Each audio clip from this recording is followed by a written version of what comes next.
Maharashtra today 24 news सत्य परिस्थितीचा सविस्तर आढावा। तब्बल 30 वर्षाच्या शिक्षण खंडानंतर लता झाली 10वी उत्तीर्ण। दीनदयालने जागवली शिक्षणाची जिद्द असेल तर वय कधीच आड येत नाही, याचं जिवंत उदाहरण ठरले आहेत यवतमाळ जिल्ह्यातील 46 वर्षीय लता कोठाडे। तब्बल 30 वर्षांनंतर पुन्हा पुस्तक हातात घेत त्यांनी 10वीची परीक्षा उत्तीर्ण करत अनेक महिलांसमोर प्रेरणेचा आदर्श निर्माण केला आहे।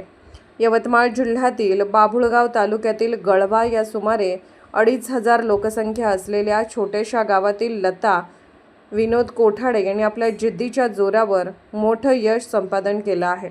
वयाच्या 46व्या वर्षी त्यांनी तब्बल 30 वर्षांनंतर पुन्हा शिक्षणाचा ध्यास घेत नबी आझाद विद्यालय यवतमाळ येथून 10वीची परीक्षा 57.20% गुणांसह उत्तीर्ण केली। अल्पभूधारक शेतकरी कुटुंबातील सौ लता विनोद कोठाडे अर्थात पूर्वाश्रमाच्या लता शंकरराव डोईजड यांनी 1995-96 मध्ये 9वी उत्तीर्ण केल्यानंतर वडिलांच्या आर्थिक परिस्थितीमुळे तिला शिक्षण सोडायला भाग पाडले। शिक्षण अर्धवट सोडलं होतं।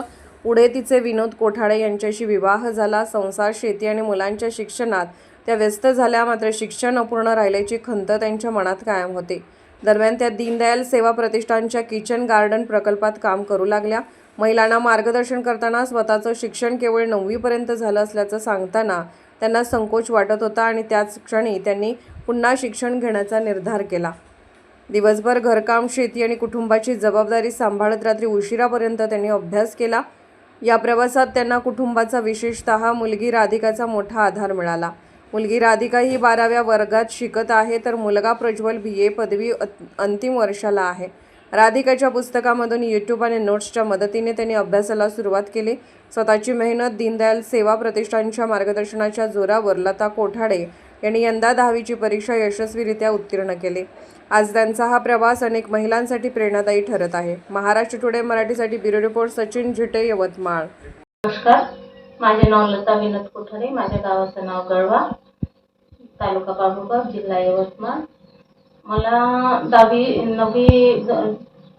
95-96 मध्ये माझं 9वी पास झाली होती। अर्धवट शिक्षण अपुरं राहिल्यामुळे बाबा जुन्या विचाराचे होते, त्याच्यामुळे माझं शिक्षण अपुरं राहिलं होतं।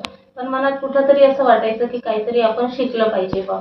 नेहमी मी म्हणायची मुलीला की सगळ्या म्हणजे दीनदयालमध्ये जेव्हा आमचा परिचय होतो, बैठक होते, तेव्हा मग सगळ्या जणी परिचय देतात, पण माझ्या मनात कुठंतरी खंत होती की ह्या सगळ्या बा ग्रॅज्युएट सांगते, कोणी BA सांगते, कोणी 12वी सांगते, पण मला खूप वाईट वाटायचं की मी 9वी पास आहे बा म्हणून। मला कुणी काही म्हटलं नाही, पण माझ्याच मनात एक असं विचार झाला की आपणही काहीतरी केलं पाहिजे। मग आमच्या एका सरांचं मार्गदर्शन घेतलं मी, राहुल सरांचे। त्यांना म्हटलं, सर की 10वीचं कुठंतरी काही होऊ शकते का? तर ताई मी असं आहे म्हणे, तर शिक्षण तुम्ही केव्हाही घेऊ शकता, प्रयत्न केले तर होऊ शकते म्हणे। मग मी इकडच्या शाळेमध्ये ॲडमिशन करायला गेली, पण मला निष्फळ आलं, माझी ॲडमिशन कुठंच नाही झाली। शेवटी मी एक निर्णय घेतला, ज्या शाळेमध्ये मी शिकली त्या शाळेमध्ये गेली आणि त्या शिक्षकांना विचारलं की सर मी काय करू? तर त्यांनी मला सांगितलं की इथे तरी शाळा आहे बा, तिथं तुमची ॲडमिशन होऊ शकते। मग मी गुलाम नबी आझाद या शाळेमध्ये गेली आणि त्या मॅडमनी माझी ॲडमिशन घेतली।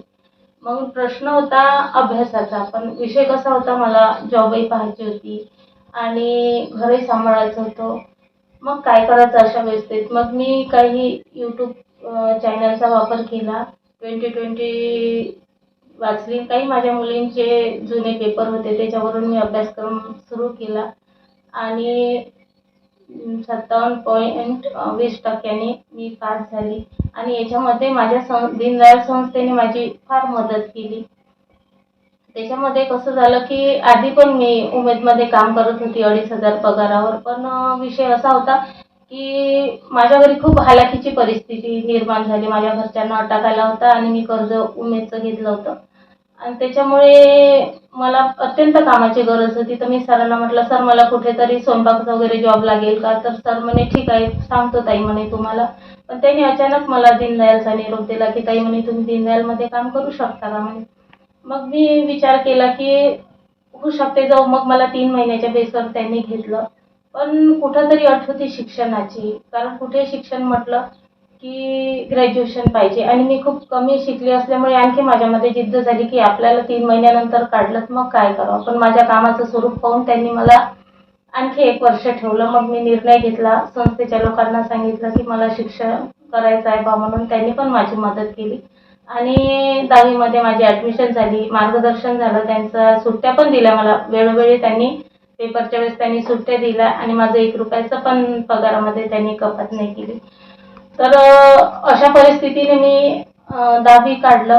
पण विषय कुठे होता, पण एक असं वाटलं आणखी की काहीतरी आणखी केलं पाहिजे आपण. माझ्या घरचे तर शेती सांभाळत होते, त्याच्यामुळं त्यांचा वेळ त्यांना कमी पडत होता. मला सपोर्ट कोणाचाच नव्हता. मग माझी मुलगी माझ्या हाताशी आली आणि तिने मला खूप चांगल्या पद्धतीने शिकवलं, मार्गदर्शनही केलं. तिचे जुने पेपर कसा अभ्यास करायचा, काय करायचा, कसे पेपर सोडवायचे हे खूप तिने मार्गदर्शन केलं. एवढंच नव्हे तर आताच्या मुलींना पालक गाडी शिकवतात, पण मला माझ्या मुलीने गाडी शिकवली. त्याबद्दल माझ्या मुलीची पण मी खूप ऋणी असल्यासारखी आहे आणि दीनदयाल संस्थेची पण मी खूप ऋणी आहे.